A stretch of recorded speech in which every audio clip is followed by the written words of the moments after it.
मुझे जानकारी है कि अयोध्या के जो प्रमुख मंदिर हैं वो भी नजूल पर हैं। तो इस तरीके से एक मंदिर नहीं टूटेंगे, हजारों टूटेंगे। मैं नहीं समझ पा रहा हूं कि किस मंशा से ये नजूल विधेयक लाया गया, और या तो बहुत अच्छे से जानकारी प्राप्त करने की कोशिश नहीं की गई, और जो मंशा दिखाया गया कि जो इस पर जो है सरकारी कामकाज होंगे या सरकार अपने उपयोग में लेगी, लेकिन उत्तर प्रदेश में सियासी उठापटक के दौर में आखिर अचानक से बृजभूषण शरण सिंह एक्टिव क्यों हो गए हैं? आखिर बृजभूषण शरण सिंह योगी आदित्यनाथ के खिलाफ क्यों बयानबाजी कर रहे हैं? आखिर बृजभूषण शरण सिंह अब योगी आदित्यनाथ की मुश्किलें क्यों बढ़ा रहे हैं? दरअसल जिस तरीके से उत्तर प्रदेश की सियासत में भारतीय जनता पार्टी में ही अंतरकलह की जो स्थिति पनप उठी है, और इसको लेकर के इसी बीच जिस तरीके से बृजभूषण शरण सिंह बयानबाजी कर रहे हैं, अब योगी आदित्यनाथ की मुश्किलें भी बढ़ती हुई नजर आ रही हैं। दरअसल केशव प्रसाद मौर्य बनाम योगी आदित्यनाथ की लड़ाई के बीच बृजभूषण शरण सिंह एक्टिव हो गए हैं। जब उनसे पूछा गया कि क्या आप डिप्टी सीएम का पद संभालते हुए नजर आएंगे, तो उन्होंने कहा कि मुझे नहीं लगता कि पार्टी की कोई मजबूरी होगी कि मुझे डिप्टी सीएम का पद सौंपेगी, पार्टी मुझे ये जिम्मेदारी देगी। लेकिन चौंकाने वाली बात यह है कि बृजभूषण शरण सिंह ने सिरे से खारिज भी नहीं किया। ये वही बृजभूषण शरण सिंह है जो खुले तौर पर कहते थे कि मैं अब कभी भी चुनाव नहीं लड़ूंगा लोकसभा चुनाव के दौरान, लेकिन अचानक से एक बार फिर से वो बयानबाजी करते हुए नजर आ रही है। बीते दिनों आपको याद होगा कि योगी आदित्यनाथ के द्वारा एक बिल लाया गया नजूल बिल, जिसको लेकर के पार्टी के अंदर ही पूरी तरीके से अंतरकलह की स्थिति पनप उठी, और जो भाजपा के विधायक है वो भी कहीं ना कहीं खिलाफत कर बैठे। इसके साथ ही एनडीए दल के तमाम नेता इस बिल के खिलाफ उतर रहे। राजा भैया भी खिलाफ आए, अनुप्रिया पटेल भी खिलाफत में आई, लेकिन कहीं ना कहीं इस पर अब बृजभूषण शरण सिंह ने भी चुप्पी तोड़ दी है। बृजभूषण शरण सिंह ने क्या कुछ कहा है, सुनिए जरा। मैं नहीं समझ पा रहा हूं कि किस मंशा से ये नजूल विधेयक लाया गया, और या तो बहुत अच्छे से जानकारी प्राप्त करने की कोशिश नहीं की गई, और जो मंशा दिखाया गया कि जो इस पर जो है सरकारी कामकाज होंगे या सरकार अपने उपयोग में लेगी, लेकिन जैसे गोंडा शहर है, ये पूरा शहर 70% जो है नजूल पर बसा हुआ है। आगरा है, अयोध्या है, यहाँ तक कि जहाँ तक मुझे जानकारी है कि अयोध्या के जो प्रमुख मंदिर हैं वो भी नजूल पर हैं। तो इस तरीके से एक मंदिर नहीं टूटेंगे, हजारों टूटेंगे। सरकार की मंशा ठीक है, लेकिन उनको शायद ये नहीं पता था, या उनको ये नहीं पता है कि कितने लोग बसे हुए हैं। उनको ये सरकार को या जो लोगों ये बताया गया कि नजूल के भूमि को कुछ भूमाफिया, कुछ बड़े लोग कब्जा करके रखे हुए हैं, उससे उनकी मुक्ति कराई जाए।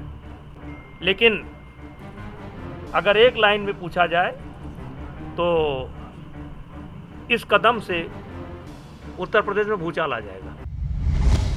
तो सुना आपने किस तरीके से बृजभूषण शरण सिंह अपनी बातों को रखते हुए नजर आ रहे हैं, और योगी सरकार के इस फैसले का विरोध करते हुए नजर आ रहे हैं, खंडन करते हुए नजर आ रहे हैं। लेकिन क्या अब उत्तर प्रदेश के सियासी उठापटक के बीच बृजभूषण शरण सिंह कुछ बड़ा खेल करने वाले हैं? क्या वाकई में बृजभूषण शरण सिंह उत्तर प्रदेश की 10 विधानसभा सीटों पर जिस तरीके से उपचुनाव है उससे पहले कहीं ना कहीं योगी आदित्यनाथ के लिए मुश्किलें खड़ी करते हुए नजर आएंगी? इस मुद्दे पर बातचीत करने के लिए हमारे साथ नाजमीन जी मौजूद हैं। नाजमीन, कैसे देख रही हैं आप? देखा जाए तो बृजभूषण शरण सिंह लगातार बयानबाजी कर रहे हैं। लोकसभा चुनाव के बाद से देखा जाए तो शांत नजर आ रहे थे, लेकिन जैसे ही योगी आदित्यनाथ के खिलाफ तमाम जो सहयोगी दल हैं वो कहीं ना कहीं खिलाफत करते हुए नजर आ रहे हैं, बगावती तेवर दिखाते हुए नजर आ रहे हैं, चाहे वो अनुप्रिया पटेल हो या फिर संजय निषाद की बात करें या फिर ओपी राजभर की बात करें, और जिस तरीके से पूरा का पूरा नजूल विधेयक था, इसके खिलाफ तो उत्तर प्रदेश में हंगामा खड़ा हो गया।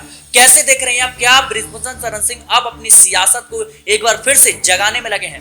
देखिए, जब लोकसभा का चुनाव था और जब एक एक करके लिस्ट जारी हो रही थी, पहली लिस्ट जारी होती है, दूसरी लिस्ट जारी होती है, तीसरी लिस्ट जारी होती है, जब देखा जाता है कि आखिरकार केसरगंज से चुनाव कौन लड़ेगा, कई नाम सामने आते हैं, लेकिन बृजभूषण शरण सिंह ये कह देते हैं कि किसी में हिम्मत नहीं है कि उनका टिकट कोई काट दे। खुद बृजभूषण शरण सिंह ये कहते हैं कि मैं किसी को अपनी ये लोकसभा सीट से उतरने नहीं दूंगा। वहीं देखा जाता है कि यौन शोषण मामले में लिप्त बृजभूषण शरण सिंह पर भारतीय जनता पार्टी भरोसा नहीं जताती है, या साफ शब्दों में कहा जाए भारतीय जनता पार्टी नहीं चाहती है कि बृजभूषण शरण सिंह को टिकट दिया जाए, क्योंकि यौन शोषण के चलते उनकी जीती जिताई सीट भी हाथ से जा सकती थी। तो ऐसे में दांव खेला जाता है उनके बेटे पे, और यहाँ पर चुनाव लड़ते हुए उनके बेटे नजर आते हैं, और चुनाव लड़ते हुए उनके बेटे चुनाव जीत भी जाते हैं और सांसद भी बन जाते हैं, लेकिन जगह केंद्र में नहीं मिलती है, मंत्री नहीं बनाए जाते हैं। इस बात का मलाल उनके बेटे और खुद बृजभूषण शरण सिंह को होगा। इसके बाद खामोशी पसर जाती है, लेकिन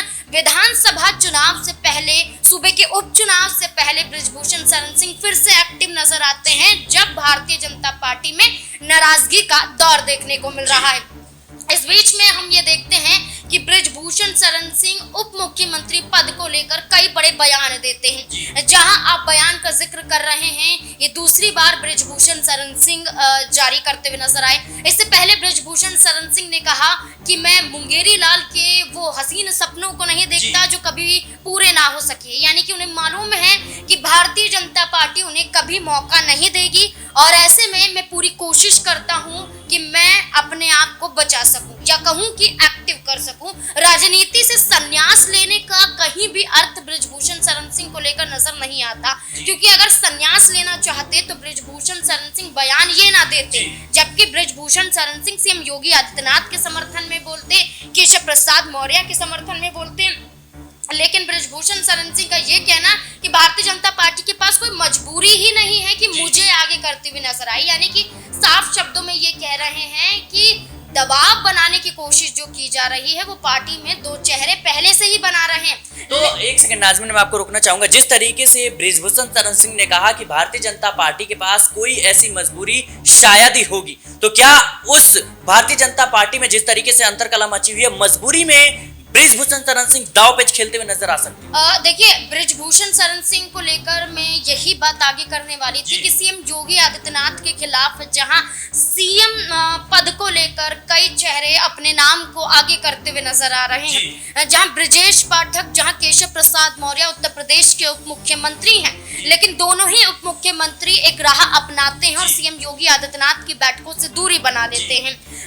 यहाँ पर बात करें बृजभूषण शरण सिंह की, तो बृजभूषण शरण सिंह 2017 के विधानसभा चुनाव से ही अपना नाम मुख्यमंत्री के रूप में आगे देख रहे थे, लेकिन जैसे ही योगी आदित्यनाथ को भारतीय जनता पार्टी की तरफ से आगे कर दिया जाता है, तो बृजभूषण शरण सिंह को सपने भी टूटते हैं। आज उन्हीं सपनों का बखान करते हुए बृजभूषण शरण सिंह सीएम योगी आदित्यनाथ पर हमला साधते हैं। वो बयान हम नहीं भूल सकते जब बृजभूषण शरण सिंह ने ये कहा था कि मैं सिर्फ प्रधानमंत्री नरेंद्र मोदी को अपना नेता मानता हूँ। सीएम योगी आदित्यनाथ की बात जब करते हैं कि क्या वो भी आपके नेता हैं, तो साफ शब्दों में कहते हैं कि वो मुख्यमंत्री हैं, मेरे नेता नहीं हैं। इस मुद्दे को छोड़कर किसी और मुद्दे पर बातचीत करना शुरू कर देते हैं। और हाल ही में नजूल विधेयक जो विधानसभा के अंदर योगी सरकार लेकर आई, लेकिन योगी सरकार के इस विधेयक के खिलाफ खुद की ही पार्टी के चेहरे खड़े होते हुए नजर आए, जिसमें अनुप्रिया पटेल शामिल है, जिसमें बृजभूषण शरण सिंह शामिल है, जिसमें संजय निषाद शामिल है, जिसमें ओपी राजभर शामिल है। ये तमाम चेहरे हैं जो साफ तौर पर कह रहे हैं कि नजूल विधेयक उत्तर प्रदेश की जनता को परेशानी में डालेगा, उनका घर छीन लिया जाएगा, और ऐसे में कई बेघर होते हुए नजर आएंगे, रोजी रोटी भी छीनेंगे, क्योंकि नजूल संपत्ति पर देखा जाए तो कई ऐसे घर, कई ऐसे मंदिर, कई ऐसी चीजें यहाँ पर बनी हुई हैं जिसको सरकार के अंदर ले जाने का साफ सीधा अर्थ है कि वहां पर उनका रहना सहना भी मुश्किल हो जाएगा। नाज़मीन, जिस तरीके से देखा जाए तो बृजभूषण शरण सिंह ये वो नेता हैं जिनकी कह सकते हैं कि अंतरकला योगी आदित्यनाथ के खिलाफ लंबे समय से रही है, कि या यूं कहें कि योगी बनाम बृजभूषण की लड़ाई लंबे समय से रही है और बुलडोजर एक्शन को लेकर के भी कई बार सवाल उठा चुके हैं। तो क्या अब इस मजबूरी में बृजभूषण शरण सिंह कुछ बड़ा खेल करते हुए नजर आ सकते हैं? क्या इस मजबूरी के बीच कहीं ना कहीं बृजभूषण शरण सिंह अब अपने आप को देखते हुए आगे देखते हुए नजर आ रहे हैं? देखिए, यहाँ पर वो ये दावा करते हुए नजर आते हैं कि उप मुख्यमंत्री का पद भारतीय जनता पार्टी नहीं देगी, लेकिन शक पैदा होता है कि क्या बृजभूषण शरण सिंह उप मुख्यमंत्री का पद चाहते हैं? क्या मुख्यमंत्री की लालसा छोड़ दी है, या फिर सीएम योगी आदित्यनाथ से सीएम पद छीनकर केशव प्रसाद मौर्य को मिल जाए और केशव प्रसाद मौर्य का जो पद है वो बृजभूषण शरण सिंह को मिल जाए? ये भी चर्चाएं हो सकती हैं। नजूल विधेयक को लेकर बृजभूषण शरण सिंह कहते हैं कि लागू हो जाएगा तो उत्तर प्रदेश में भूचाल आ जाएगा और उत्तर प्रदेश में जो बवाल होगा फिर वो संभाले नहीं संभलेगा। यानी कि वो अभी से अल्टीमेटम दे रहे हैं योगी सरकार को कि संभल जाइए, ये विधेयक ना सिर्फ आपके खिलाफ है बल्कि भारतीय जनता पार्टी के साथ जुड़े हुए उन दिग्गज चेहरों के खिलाफ भी है जो सपना देख रहे हैं बड़ा पद हासिल करने को लेकर। तभी केशव प्रसाद मौर्य भी खिलाफ हैं, तभी बृजभूषण शरण सिंह भी खिलाफ हैं, और बृजभूषण शरण सिंह के शब्द इस और इशारा करते हैं कि वो खुद यहाँ पर कोशिश कर रहे हैं कि उप मुख्यमंत्री के चेहरे के रूप में उन्हें आगे भारतीय जनता पार्टी करती हुई नजर आए। जी बिल्कुल नाजमीन, आपका बहुत बहुत शुक्रिया। जिस तरीके से देखा जाए उत्तर प्रदेश की राजनीति में लगातार भारतीय जनता पार्टी की मुश्किलें बढ़ती हुई नजर आ रही हैं। खासतौर पर समाजवादी पार्टी ने जिस तरीके से लोकसभा चुनाव में प्रदर्शन किया उसके बाद से लगातार